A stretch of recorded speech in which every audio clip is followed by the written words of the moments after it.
काल से कौन जीता है? मानव जीवन में समय, परिस्थिति और स्थान बड़ी भूमिका अदा करते हैं। कई बार जो कुछ भी घटित होना होता है उसी के अनुरूप परिस्थितियां बनती चली जाती है। कलयुग में एक ही चक्रवर्ती सम्राट हुए हैं और वो थे सम्राट विक्रमादित्य, जिनके नाम पर भारतवर्ष में विक्रम संवत की शुरुआत हुई। विक्रमादित्य एक बहुत ही पराक्रम, विद्वान, कुशल प्रजापालक, धर्मज्ञ एवं परोपकारी राजा थे। राजा विक्रमादित्य अपनी प्रजा को पुत्रवत प्यार करते थे तथा रात्रि में वेश बदलकर अपनी प्रजा के हालात और कुशलक्षेम जानने के लिए नगर भ्रमण हेतु निकल जाया करते थे। एक बार यूं ही राजा विक्रमादित्य वेश बदलकर देर रात्रि में नगर भ्रमण हेतु निकले। भ्रमण करते करते अमृत वेला का समय हो गया। पांव फटने लगे थे। भोर के इस समय राजा विक्रमादित्य नगर की परिक्रमा वाले मार्ग से गुजर रहे थे। मार्ग के दूसरी ओर घना जंगल प्रारंभ हो जाता था।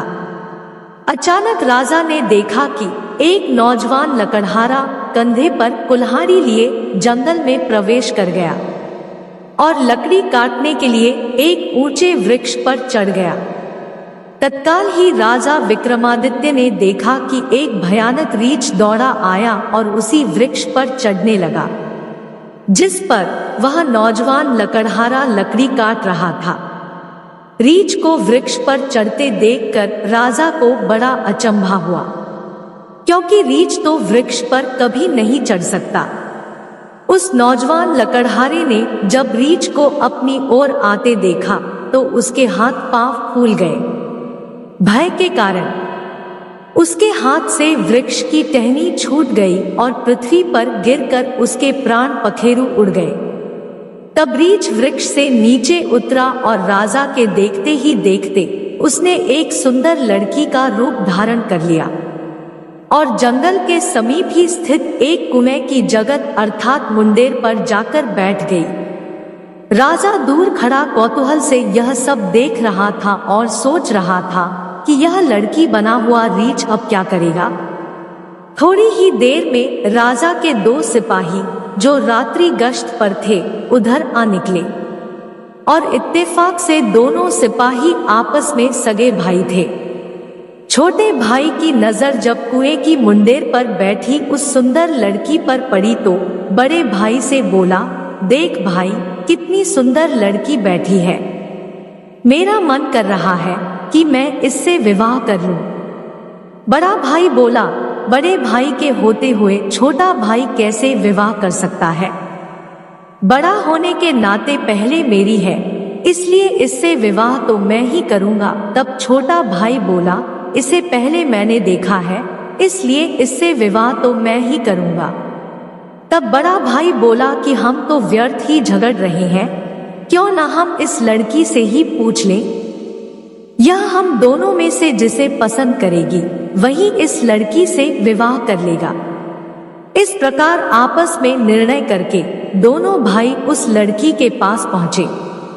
बड़े भाई ने उस लड़की से प्रश्न किया, हे सुंदरी, आप कौन हो और यहाँ क्या कर रही हो? वह लड़की बोली, मैं पास ही के एक गांव में रहती हूँ और अपने पति की तलाश में निकली हूँ। छोटा भाई बोला, तुम्हारा पति कहाँ है?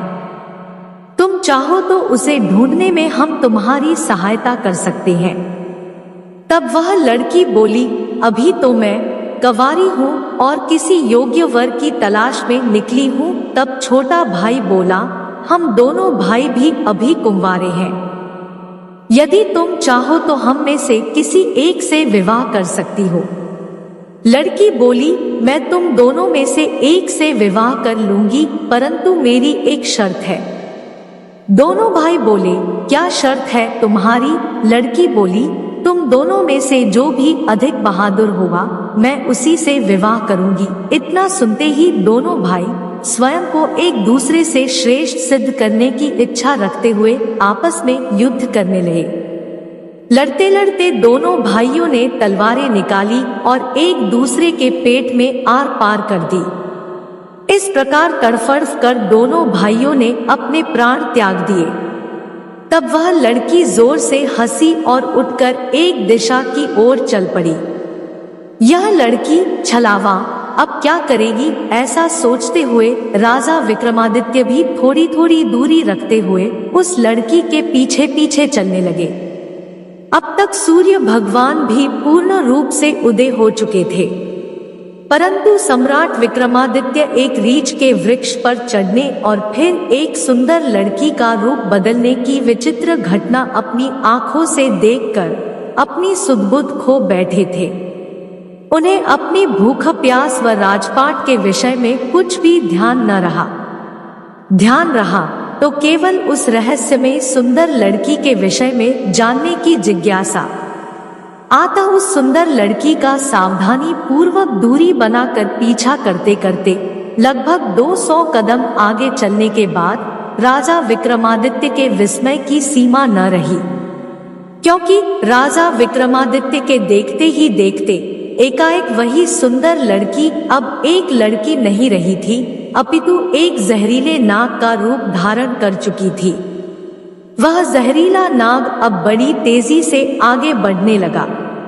कुछ दूर आगे चलकर एक नदी बह रही थी।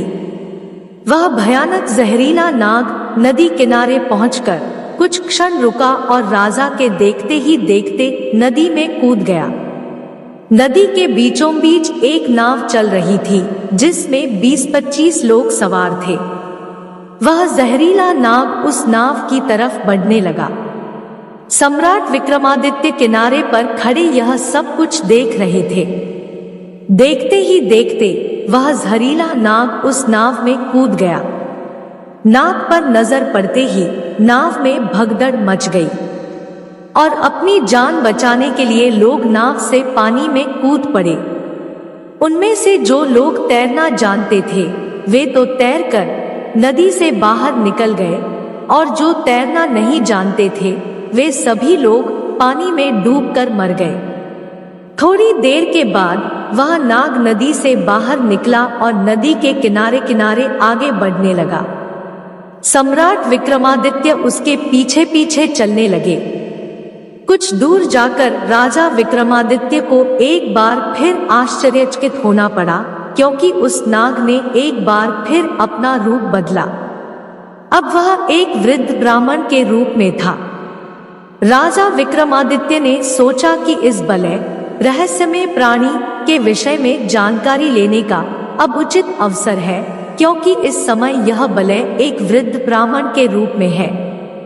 अब मैं इससे इसके बारे में सुगमता से पूछ सकता हूँ। यह सोचकर राजा विक्रमादित्य शीघ्रता से उस रहस्यमय ब्राह्मण की ओर बढ़ने लगे। राजा विक्रमादित्य तो उस छलावे रहस्यमय बलय का पीछा कर रहे थे। अब राजा विक्रमादित्य तेज तेज कदमों से चलते चलते उस वृद्ध ब्राह्मण छलावे के सम्मुख पहुंच गए और उसे हाथ जोड़कर प्रणाम किया। वृद्ध ब्राह्मण ने भी हाथ उठाकर अभिवादन स्वीकार किया। तब राजा विक्रमादित्य ने उससे प्रश्न किया, आप कौन हैं? वह बोला, तुम्हें दिखाई नहीं देता। ब्राह्मण हूँ। राजा बोला, आप असत्य बोल रहे हो, आप ब्राह्मण तो नहीं हो। वह बोला, तो फिर तुम ही बता दो मैं कौन हूँ। राजा बोला, तुम वो नहीं हो जो नजर आ रहे हो। वह बोला, मैं जो कुछ भी हूँ, तुम्हें इससे क्या लेना देना? तुम अपने काम से काम रखो और अपना रास्ता ना हो। राजा बोला, मैं सच्चाई जाने बिना आपका पीछा नहीं छोड़ूंगा, आपको सच्चाई बतानी ही पड़ेगी। वह बोला, मैंने तुम्हें बताया तो है कि मैं एक ब्राह्मण हूँ। राजा बोला, आप मुझसे झूठ नहीं बोल सकते। मैं आपका तब से पीछा कर रहा हूँ जब आप रीछ बने हुए थे। उस समय आपने उस नौजवान लकड़हारे को मारा, फिर आप एक सुंदर लड़की बने और उन दोनों सिपाही भाइयों को एक दूसरे के हाथों मरवा दिया। फिर आपने एक जहरीले नाग का रूप धारण करके नदी में छलांग लगा दी और नदी पार कर रही नाव में घुस गए। और तुम्हारी दहशत के कारण नाव में सवार यात्रियों में भगदड़ मच गई, नाव पलट गई और आधे यात्री नदी में डूबकर मर गए। अब आपने वृद्ध ब्राह्मण का रूप धारण किया हुआ है। अब सीधी तरह से सच सच बता दो, आप कौन हो? वह बोला, यदि न बताऊं तो?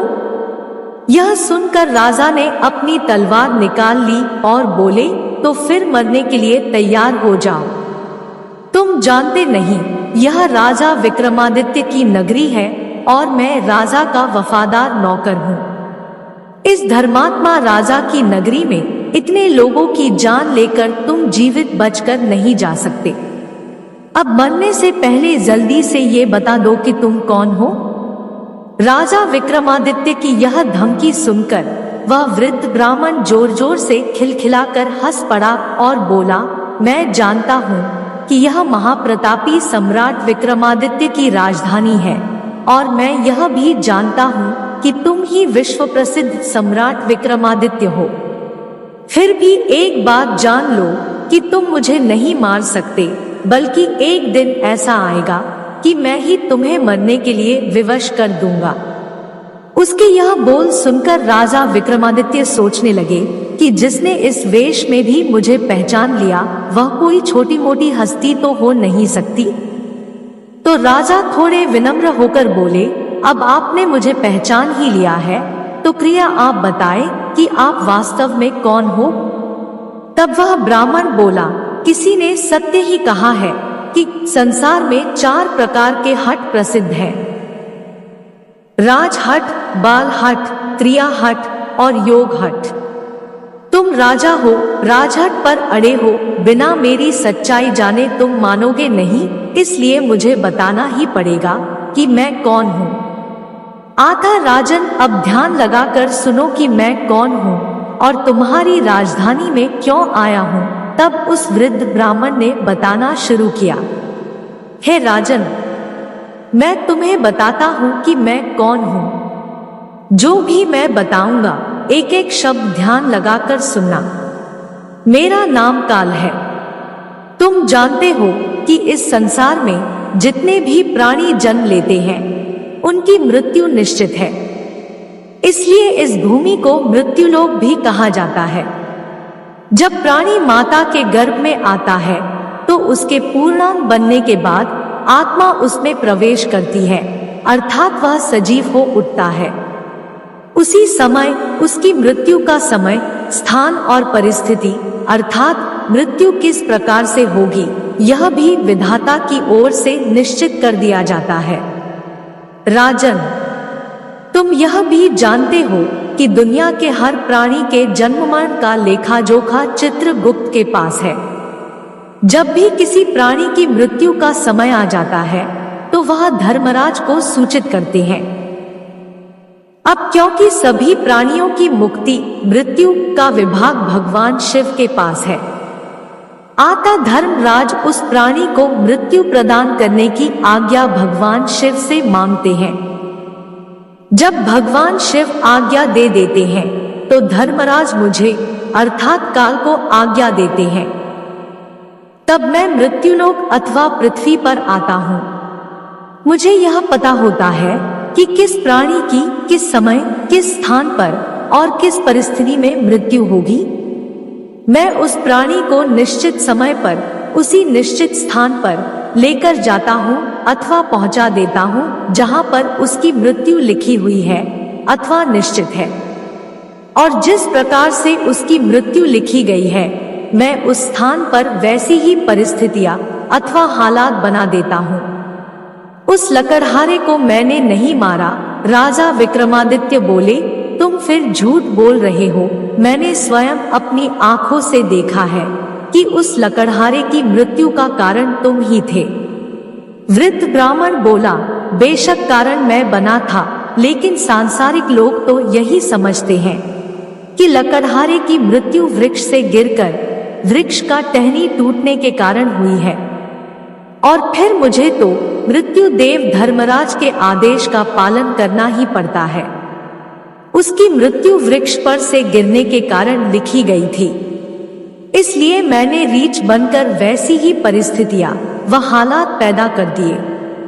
नहीं तो जरा सोचो, यदि असली रीछ होता तो क्या कभी पेड़ पर चढ़ पाता? कदापि नहीं। परंतु वह तो मैं था, और मेरे लिए तो कुछ भी असंभव नहीं है।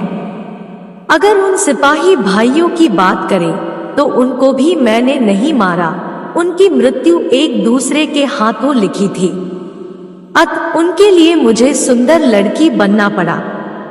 नाव में सवार कुछ लोगों की मृत्यु पानी में डूबने से लिखी थी, इसके लिए मुझे भयानक नाग का रूप धारण करना पड़ा।